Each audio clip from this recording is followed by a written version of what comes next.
Un matin, Miffy fut réveillée par sa maman qui lui chuchota. « Miffy, lève-toi. Aujourd'hui, c'est l'anniversaire de ton papa.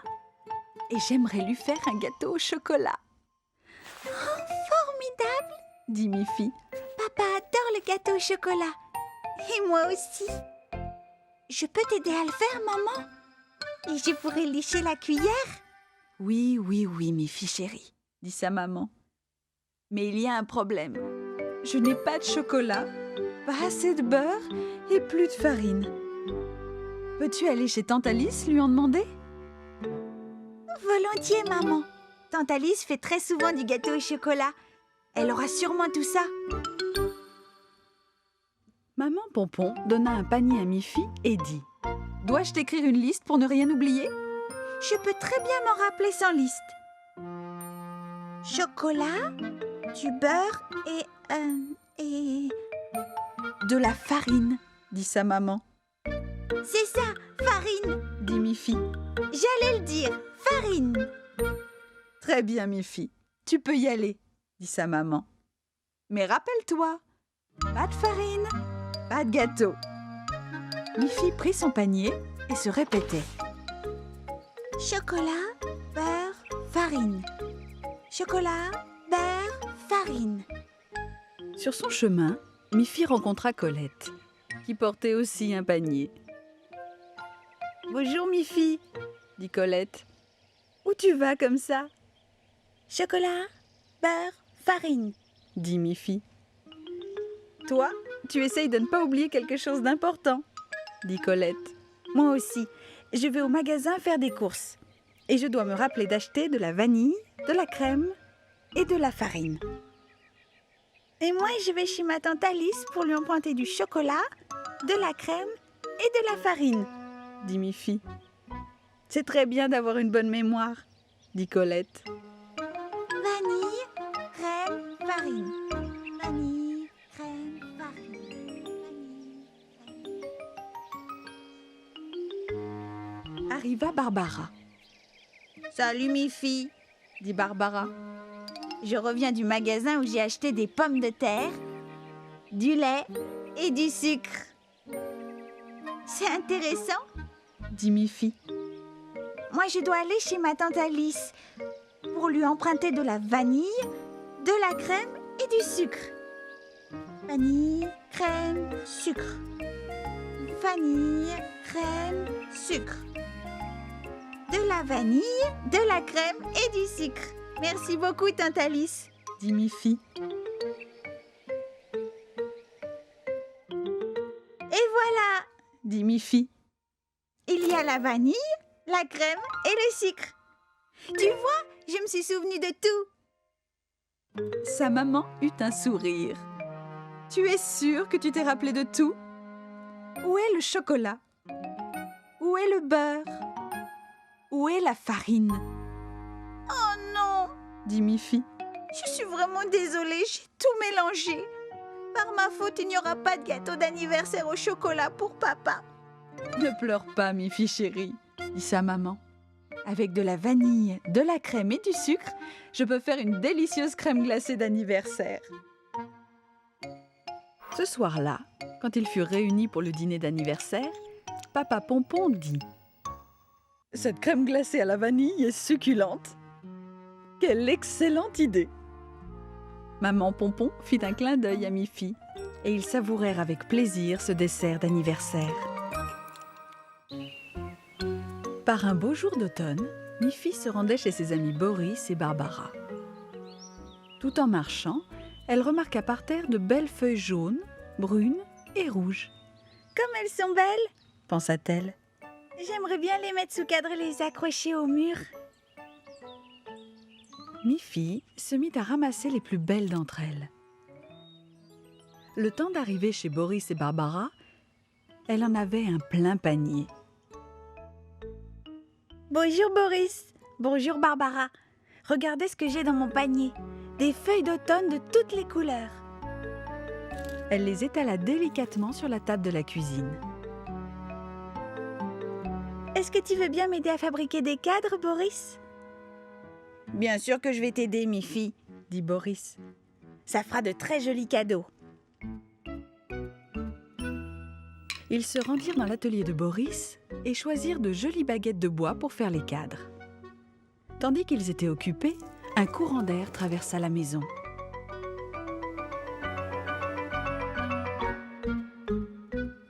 Oh non, Dit Miffy.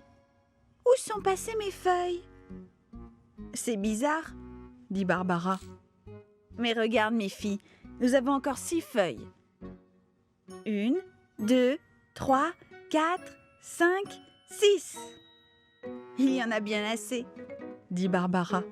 Retournons dans l'atelier et finissons les cadres.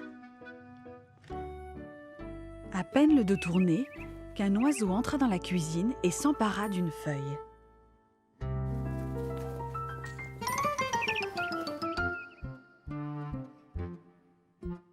Ça alors?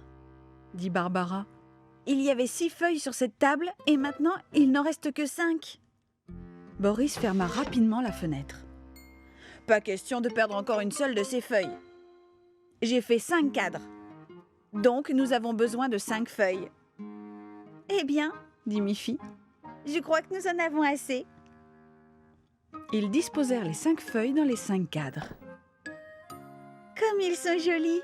Dit Miffy. Vous méritez d'en avoir un. Merci, Miffy. Dit Boris. Et il accrocha au mur la feuille encadrée. Il te reste encore 4 cadres à offrir, Miffy. Ces 4 cadres bien enveloppés dans un sac, Miffy retourna chez elle. À l'orée de la forêt, elle rencontra Colette. Bonjour, Miffy. Dit Colette. Qu'est-ce que tu portes? J'ai trouvé de très belles feuilles dans la forêt et Boris a fabriqué 5 cadres pour les exposer. Je leur en ai donné un et il m'en reste 4. Tu voudrais en avoir un? Oh oui, avec plaisir, dit Colette. Est-ce que je peux avoir la feuille rouge? Mais bien sûr, Colette, Dit Miffy. si tu choisis celui-là, il m'en restera encore 3 autres. Merci beaucoup, Miffy, dit Colette. Il est joli comme tout. En arrivant chez elle, elle dit. Regarde, papa. Regarde, maman. J'ai trouvé de jolies feuilles dans la forêt et Boris a construit des cadres pour les exposer. Je veux vous en offrir un à chacun de vous. Son papa et sa maman furent ravis. Et ils suspendirent les 2 cadres au mur. Il restait un cadre dans les mains de Miffy. Je sais où je vais suspendre celui-ci. Dit Miffy.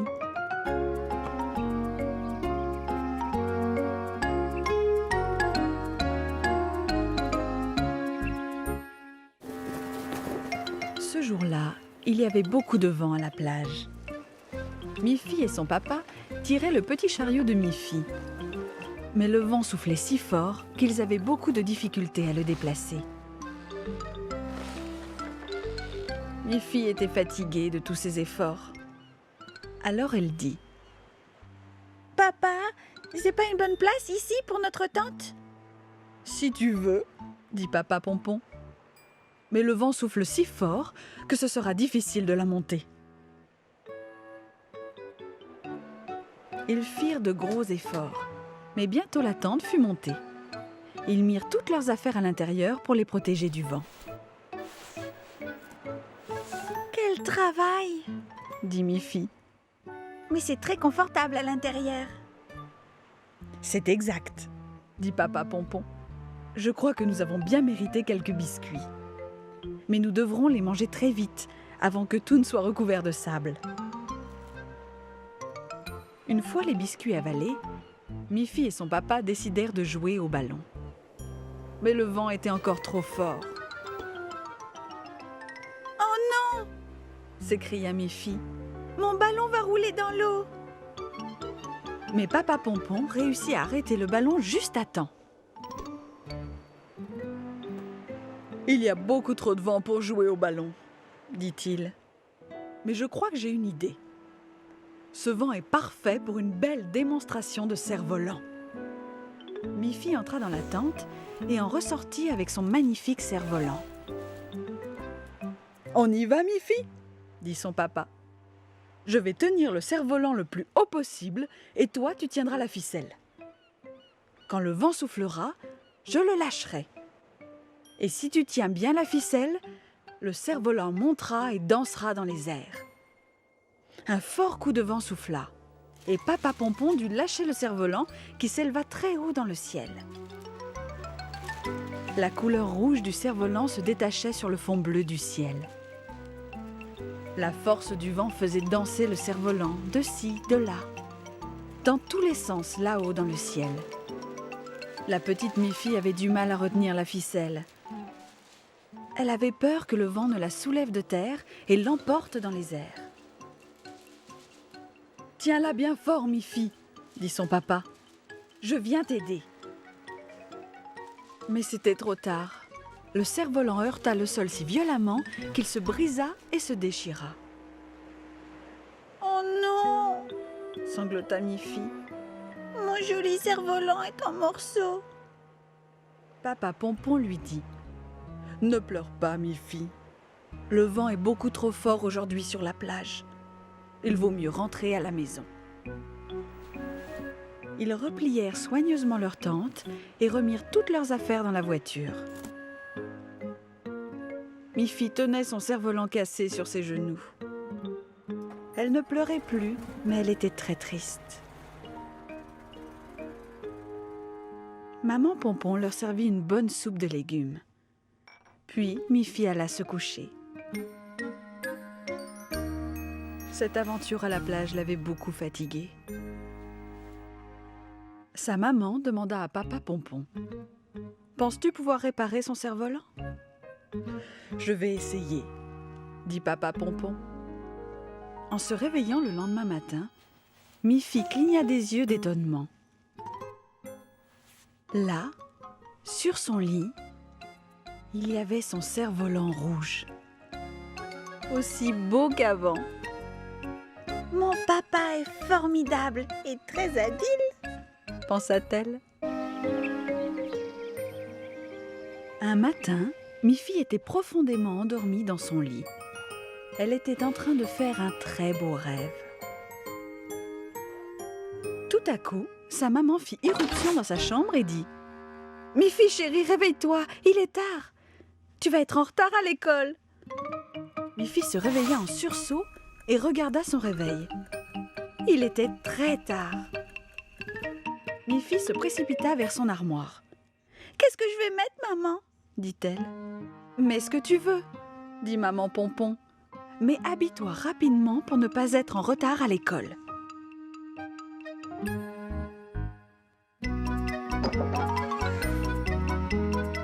Miffy choisit sa robe jaune. « Viens prendre ton petit déjeuner !»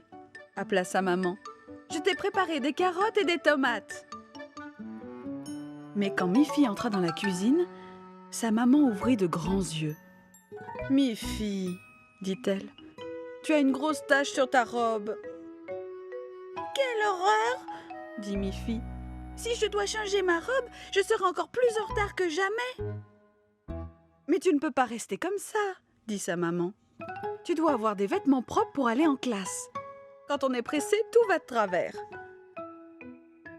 Miffy alla mettre une robe propre. « Voilà, maintenant il faut que je me dépêche, » dit-elle. «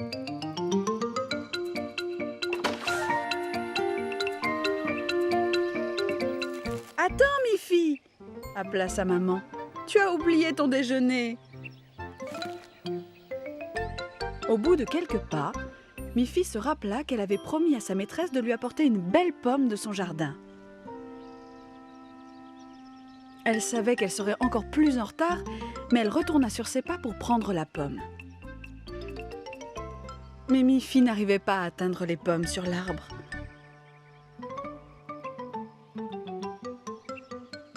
« Maman !» appela-t-elle. « Est-ce que tu veux bien venir cueillir une pomme pour moi ? J'ai promis à la maîtresse de lui en apporter une. »« Oh, Miffy chérie, » dit sa maman, « cela va te retarder encore davantage. » Mais elle cueillit une pomme pour Miffy qui repartit très vite.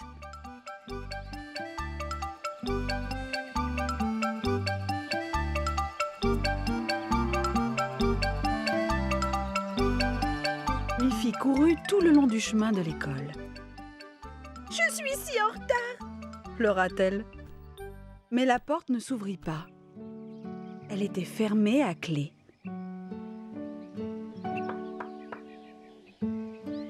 Miffy regarda la cour de récréation. Elle était vide. Il n'y avait aucun véhicule garé.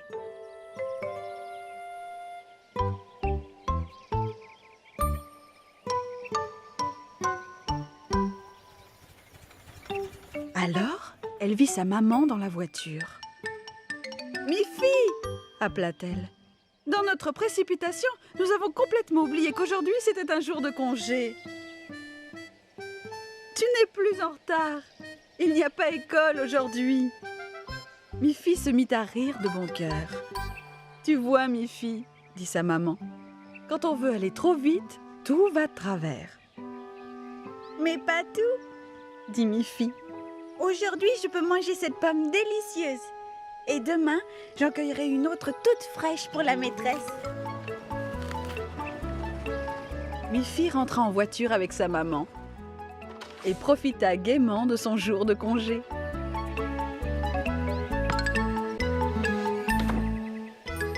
Ce matin-là, Boris et Barbara s'amusaient de voir Snuffy courir et jouer dans leur jardin.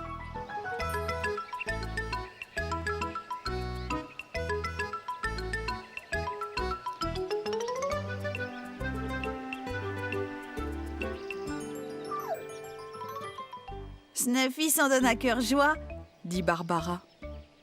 C'est vraiment un adorable petit chien. Snuffy remua sa petite queue et se sauva en aboyant joyeusement à travers la forêt. Sur le chemin qui la menait chez Colette, elle rencontra Mélanie sur sa trottinette, en route pour l'école. « Oh oh !» dit Mélanie. « Snuffy est aussi rapide que moi sur ma trottinette. C'est un petit chien véloce. » Snuffy fit plusieurs fois le tour de Mélanie en jappant gaiement et continua sa course vers la maison de Colette. «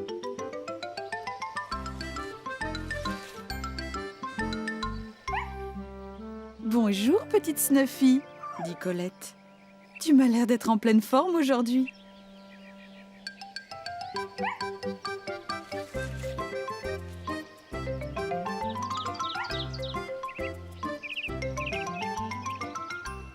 « Oh là là, » dit Colette, « j'aimerais bien avoir autant d'énergie que toi. » C'était évident que Snuffy adorait courir et sauter. Elle continua sa course tout en aboyant vers la maison de Miffy.